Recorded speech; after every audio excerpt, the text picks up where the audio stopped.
শুধু আল্লাহ তাআলাকে মানবো, আল্লাহ তাআলার উপরই মানবো, সে পরিপূর্ণ মুমিন হতে পারবে না। এই জন্য আমাদেরকে সাবধান থাকতে হবে।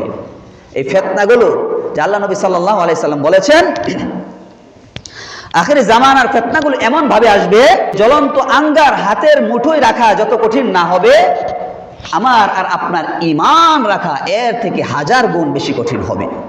এই যে আমাদের সামনে স্পষ্ট এগুলো, যারা এক কথা বলে যে শুধু কোরআন মানবো, হাদিস মানবো না, তারা নিজেদেরকে দাবি করে আমরা আহলে কোরআন, হাদিস ছাড়া কোরআন চলতে পারে না। আপনি কোরআন মানলে হাদিস লাগবেই, কোরআনের ভিতর আপনি সবকিছু পাবেন না।